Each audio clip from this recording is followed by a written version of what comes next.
Vem, vem que eu estou com a força e com a luz, sempre buscando o caminho da luz. Parece papo de evangélico, né, monstro? Mas vamos lá, você tá com força, vamos seguir em frente. Tum, pum, pum. Se você está aqui é porque você passou por briófita, por pteridófita e por gimnosperma. Se você está aqui, você está olhando para o último grupo de vegetais, que é o grupo das angiospermas.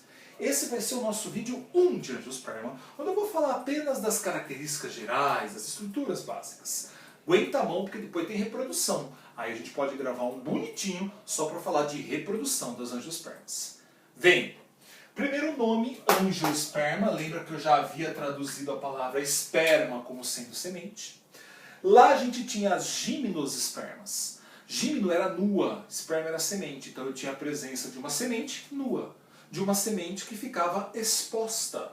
Sim? Semente símbolo das gimnospermas, o pinhão. Aqui a gente tem uma esperma, uma semente, anjo. Anjo significa um baú. Anjo significa uma urna. Eu tenho a presença da semente dentro de um baú, dentro de uma urna. Este baú que guarda em seu interior a semente, né, dá o nome a esse grupo de vegetal de angiosperma. Ele tem semente, mas ela não está nua. Ele tem semente, mas ela não está exposta. Essa semente está protegida dentro de um fruto. O fruto seria a urna, o fruto seria o baú onde eu guardo a semente. Então, no próprio nome angiosperma, você já percebe isso. A presença de uma estrutura chamada de fruto, que é exclusiva desse grupo. Nenhum outro grupo vegetal apresentava fruto. Não estou falando em semente. Semente já estava presente no grupo anterior, que é a gimnosperma. Este grupo, além da semente, apresenta um fruto que tem como principal função a proteção dessa semente. Sussu? Então, presença de um fruto dentro de um baú, presença de uma semente dentro de um baú, de uma semente dentro de uma urna, que seria o fruto angiosperma. Nem vou colocar exemplo de angiosperma agora para você, porque você sabe que angiosperma, então, vai ser qualquer vegetal que apresente fruto. Tem fruto na tua cabeça, você já classifica dentro do grupo das angiospermas. Cuidado que tem uns vegetais que tem uns frutinhos secos, que você nem imagina que é fruto, né? Mas apresenta fruto. Uma vez a FUVEST me coloca como exemplo de angiosperma a grama. Você falou, louco disso, mas grama tem fruto? Tem, vou te mostrar. Grama não é um musgo, grama não é uma samambaia, também não é um pinheiro, logo ele é uma angiosperma. Tem flor e tem fruto, frutinho seco, que às vezes gruda no C, né? Você arranca, joga fora, chama de carrapicho, aquele é um fruto da grama, ok? Nem sempre o fruto vai ter que ser uma coisa carnosa, suculenta, comestível. A gente sabe que existem frutos que são secos. Mas enfim, monstro, essas são as angiospermas. Coloquei caracterizações gerais para você. Primeira coisa importante, é um grupo vascular, ou traqueófita. Somente as briófitas eram vegetais avasculares. Pteridófitas, gimnospermas e angiospermas são vasculares ou traqueófitas. Presença de xilema, presença de floema, presença de tubos, de vasos que conduzem rapidamente os nutrientes a todas as células. Isso propicia um maior porte vegetal. Segundo ponto importante, são cormófitas, ou seja, apresentam uma alta diferenciação celular, são vegetais adultos que você consegue identificar claramente a presença de raiz, caule e folha. Ok, neném? Lembrando que somente as briófitas eram talófitas, que tinham uma baixa diferenciação de tecidos, que não apresentavam raiz, caule e folha bem diferenciados. A gente chamava de rizoide, cauloide e filóide. Lembra disso? Aqui não, monstro. Não, aliás, não é só aqui, né? Desde pteridófitas, gimnospermas e angiospermas, cormófitas. Alta diferenciação celular. Presença de raiz, caule e folha bem diferenciados no vegetal adulto. São fanerógamas, esse é um ponto importante. As briófitas e as pteridófitas eram criptógamas. Órgãos reprodutores pequenos, órgãos reprodutores não visíveis a olho nu. A gente podia traduzir criptógama como vegetal que não tinha flor nem semente. Ok? Então, criptógamas, órgãos reprodutores tão pequenos que não eram visíveis, briófitas e pteridófitas. Faneros é visível. Então as gimnospermas e as angiospermas são fanerógamas, apresentam órgãos reprodutores visíveis. Como é que eu chamava o órgão reprodutor visível lá da gimnosperma? Pinha, cone ou estróbilo. Como é que a gente chama o órgão reprodutor visível de uma angiosperma? Flor. Vegetal que tem flor e fruto é angiosperma. Então eu posso traduzir aqui para as angiospermas que fanerógama seria a presença de flor e semente. Esse cara tem um órgão reprodutor visível e eu posso encher a boca para falar que esse órgão reprodutor visível é a flor. Lá nas gimnospermas, que também eram fanerógamas, o órgão reprodutor visível eu não podia chamar de flor, eu chamava de pinha, cone ou estróbilo. Lembra que tinha o estróbilo feminino? Tinha o estróbilo masculino, o microestróbilo, megaestróbilo? Aqui a gente chama de flor. Presença de flor, presença de semente. Sussu? Tranquilinho? Mais um detalhe importante, eu acho que vale a gente marcar. Além de flor e semente, esse grupo tem a presença do fruto. O fruto pode ter duas funções importantes nas angiospermas. O fruto atua na proteção da semente, lembrando que dentro da semente tem um embrião, e a hora que esse embrião desenvolver, ele desenvolve e cresce uma nova árvore, um novo esporófito, como a gente vai discutir. Então eu preciso proteger o embrião que está na semente, então o fruto atua no processo de proteção da semente, automaticamente protege o embrião, garantindo maior sucesso reprodutivo. O fruto também facilita um processo de dispersão dessa semente. Como o fruto é uma coisa que às vezes é carnuda, às vezes é suculenta, às vezes é comestível, a gente pode arrancar esse fruto da árvore, comer esse fruto e dispersar a semente distante da planta-mãe. Isso é bastante bacana, né? Porque se eu tenho uma árvore cheia de laranja, aí essa laranja ficou bem madura, o fruto caiu no chão, espatifou, liberou as sementes. E as plantas filhas, né, começam a crescer perto da planta-mãe, elas podem entrar em competição. A planta-mãe não quer que os seus filhinhos cresçam todos do lado, igual a sua mãe quer, né? Sua mãe quer que você fique do lado dela o tempo todo. Ah, daqui na vegetal não. Se as plantinhas filhas crescerem ao lado da árvore-mãe, elas vão competir por nutriente do solo, elas vão competir por luz. Então, quanto mais distante essa semente for parar da planta-mãe, maior a chance dela ter um sucesso reprodutivo e não competir com a planta-mãe. Este processo onde você leva o fruto, né, para longe, consequentemente dispersa essa semente que está dentro do fruto para longe, a gente chama de dispersão de semente. Às vezes você faz isso sem perceber, pega uma mexerica, descasca, aí você vai pondo na boca, vai andando, aí você gospe a sementinha, dá uma bicuda, né? E você vai fazendo esse processo de dispersão, ok? Isso garante um sucesso reprodutivo mais interessante. Aliás, fruto e flor são grandes investimentos das angiospermas na reprodução. A flor normalmente é bonita, é vistosa, é colorida, a gente já vai ver as principais partes de uma flor, né?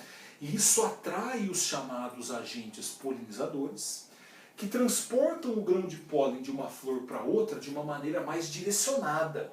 Então a chance de sucesso reprodutivo é muito maior do que o grupo anterior, que eram as gimnospermas, que dependiam do fator ambiental, que era o único agente polinizador, que era o vento. Então elas tinham que gerar uma grande quantidade de grão de pólen, para o vento bater e levar esse grão de pólen e dar a sorte dele cair numa outra pinha lá para conseguir ter um processo reprodutivo. Aqui com o agente polinizador, como a gente vai ver, a flor sendo bonita, sendo cheirosa, sendo gostosa, a gente vai ver que tem flor que tem nectário, produz néctar, substância açucarada. Isso atrai agentes polinizadores, às vezes vem por causa do cheiro, vem por causa do néctar, se enche de grão de pólen, leva esse grão de pólen direcionando para outra flor, sucesso reprodutivo muito maior. Então, flor e fruto garantem que essas angiospermas tenham um enorme número de espécies. Disparado, o maior número de espécies que a gente tem entre os vegetais é de angiosperma. Nem se compara o número de espécies de angiosperma com gímino, pteridófita e briófita. Elas colonizam amplamente o planeta Terra. Ok? Tem um sucesso reprodutivo devido à presença de flor, devido à presença do fruto. Fruto protege a semente, auxilia a dispersão. Flor atrai agentes polinizadores, direcionando a reprodução. Sucesso reprodutivo muito maior. Sussu até aí? Coloquei aqui no finalzinho que as angiospermas, assim como as gimnospermas, grupo anterior, não dependem da água para a reprodução. Este grupo também tem a presença de um tubo, chamado de tubo polínico, o escorregador do amor, que permite o transporte do gameta masculino diretamente ao encontro do gameta feminino.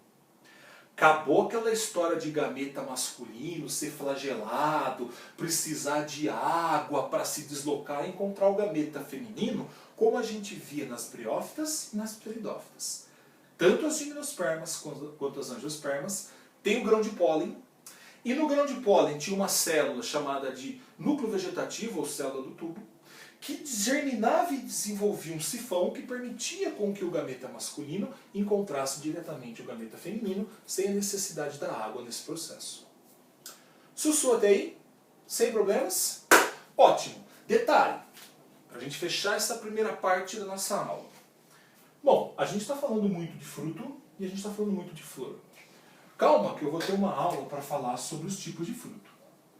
Tem fruto carnoso, baga, drupa, tem fruto seco, deiscente, indecente, tem fruto partenocárpico, tem pseudofruto. Calma, calma. A gente vai falar bastante sobre a estrutura fruto. Mas hoje eu quero falar um pouquinho da estrutura flor. Porque falando das estruturas da flor, eu já deixo um gancho para a nossa próxima aula, que é sobre reprodução. Porque afinal de contas, a flor é o órgão reprodutor de uma planta. Lindo isso, né? Quando você dá uma flor para alguém, o que você está dando para esse alguém? Um órgão reprodutor. Olha que coisa fantástica, né? Aí a pessoa pega, ela cheira, ai que linda, lambe, é um órgão reprodutor. Você está dando uma flor. E se ele é um órgão reprodutor, é bom a gente tentar entender as estruturas florais. Vamos lá? Eu vou usar os meus dotes artísticos para desenhar uma flor para você. Monstro, uma flor, ela vai ter algumas partes. Primeira parte de uma flor é o cabinho da flor. Então, como é que a gente chama o cabinho de uma flor? A gente chama esse cabinho de pedúnculo floral. Pedúnculo floral, nome técnico para o cabinho da flor, onde você segura. Segunda parte da flor é uma região onde se inserem os demais verticilos florais. A gente chama essa região de receptáculo. É o receptáculo floral. Pedúnculo floral, cabinho, o receptáculo onde vão se sustentar os demais verticilos. Quem que são esses demais verticilos florais? Primeiro verticilo floral que está sendo sustentado, que está apoiado neste receptáculo, são as chamadas sépalas. Normalmente não são bonitas, normalmente não são vistosas, mas é o primeiro verticilo apoiado neste receptáculo. O conjunto de sépalas a gente costuma chamar de cálice. Cálice, conjunto de sépalas. Lição: qual o verticilo mais bonito, colorido e vistoso normalmente presente numa flor? Não são as sépalas, são elas, as pétalas. Vamos fazer aqui, ó. Olha que lindo, monstro. As nossas pétalas. As pétalas, normalmente a parte colorida, bonita e vistosa da flor, né, também estão inseridas neste receptáculo floral. O conjunto de pétalas a gente chama de corola. Não é à toa que tem um carro chamado de Corolla, né? Carro de tiozão, né? Corolla, se entrar num Corolla e tiver um bigode, automaticamente você envelhece 60 anos, né? Vulgarmente conhecido como Vovorola, né? O Corolla, ele é chamado de Corolla porque quando ele passa ele chama atenção. Ele é a parte mais bonita, ele é a parte mais vistosa de uma flor. Quando você arranca as pétalas de uma flor, a flor fica extremamente sem graça. É a parte mais bonita, mais vistosa de uma flor. conjunto a corola. Lição que mais que tem aí? A gente tem um aparelho reprodutor masculino e feminino. A maior parte das flores são monóicas. A maior parte das flores são hermafroditas. Existem flores que têm sexos separados, mas, na imensa maioria das vezes, as flores são hermafroditas. Ou seja, tem os dois aparelhos reprodutores na mesma flor. Como é que a gente chama aparelho reprodutor masculino? Vamos fazer ele aqui, ó. Chumbalalá bumbum, estou fazendo um aparelho reprodutor masculino, estou fazendo outro reprodutor masculino. Esse aparelho reprodutor masculino é chamado de estame. Estame é o nome dado ao aparelho reprodutor masculino. Vou até apagar aqui no cantinho, né, para sobrar um pouco mais de espaço aqui para a gente. Então a gente tem a presença do estame. Normalmente uma flor pode ter vários estames, né? E o conjunto de estames a gente chama de androceu. Androceu, o conjunto de estames. A hora que a gente pega um estame, ele é formado por um cabinho e uma paradinha aqui na ponta. Esse cabinho e a paradinha na ponta, ele é chamado de filete. E essa paradinha é chamada de antera. É aqui na antera que serão gerados os grãos de pólen. Filete e antera compõem um estame. O conjunto de estames a gente chama de androceu, aparelho reprodutor masculino. Lição, e o feminino? O feminino, vamos fazer ele aqui, ó, tem uma abertura, um pauzinho e uma parte gordinha. Esse aparelho reprodutor feminino, ele é chamado de pistilo ou carpelo. Pistilo ou carpelo, aparelho reprodutor feminino. Pode haver mais de um pistilo ou carpelo na mesma flor, o conjunto a gente chama de gineceu. Portanto, gineceu é o conjunto de pistilo ou carpelo. Androceu é o conjunto de estames. É o plural, né? Gineceu, conjunto de pistilo. Androceu, conjunto de estames. Um aparelho reprodutor masculino é um estame. Um aparelho reprodutor feminino é um pistilo ou carpelo. Conjunto gineceu, conjunto androceu. Quando eu pego um pistilo, quando eu pego um aparelho reprodutor feminino, ele é formado por uma abertura, um pauzinho e uma parte gordinha, ok? Essa abertura, ela é chamada de estigma. Este pauzinho é chamado de estilete. E essa parte gordinha, muito importante, é chamado de ovário. Dentro do ovário, eu posso encontrar a presença do óvulo. Isso que a gente separa, né? As principais partes do pistilo ou carpelo, ok? Então, ó, ao passo que o estame ele é formado por filete e antera, a parte feminina, o pistilo ou carpelo, é formado pelo estigma, a abertura, o estilete, parte gordinha, o ovário, dentro do ovário a presença do óvulo. Lá na reprodução, depois eu vou te mostrar, que a fecundação dessa estrutura chamada de óvulo será responsável pela formação da semente. E o desenvolvimento, crescimento dessa estrutura chamada de ovário é responsável pelo desenvolvimento do fruto. Normalmente o estilete, o estigma, ele acaba degenerando após a reprodução. O ovário será o responsável pela formação do fruto e o óvulo será responsável pela formação da semente. Então a gente tem estigma, estilete, ovário, dentro do ovário, o óvulo. Isso compõe o pistilo ou carpelo, o aparelho reprodutor feminino. Se houver mais de um pistilo, se houver mais de um carpelo, conjunto de carpelos a gente chama de gineceu. Ok? Não me xingue. Bastante nome, isso é botânica. Olha quanto nome tem só aqui. Pedúnculo floral, receptáculo floral, sépalas, conjunto de sépalas, cálice. Pétala, parte colorida, bonita e vistosa, conjunto corola. Aparelho reprodutor masculino, um estame, formado por filete e antera, conjunto androceu. Aparelho reprodutor feminino, pistilo ou carpelo, formado por estigma, estilete, ovário, dentro do ovário óvulo, conjunto de pistilo ou carpelo, gineceu. Tranquilo? Algumas flores, aqui na base do receptáculo, pode apresentar um copinho cheio de uma substância açucarada, chamada de nectário.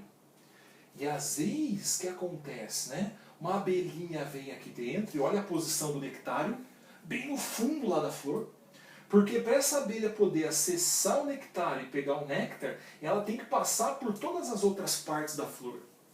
Principalmente esbarrando aqui em cima, ó, esbarrando na antera. Na época da reprodução, essas anteras estão cheias de grão de pólen, né, que é a estrutura reprodutiva masculina.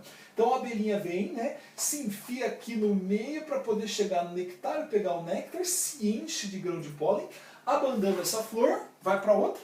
Quando ela vai para outra flor, ela transporta esse grão de pólen de uma flor para a parte feminina da outra, realizando o que a gente chama de polinização, como a gente vai ver nas aulas futuras. Monstro, tudo bem até aqui?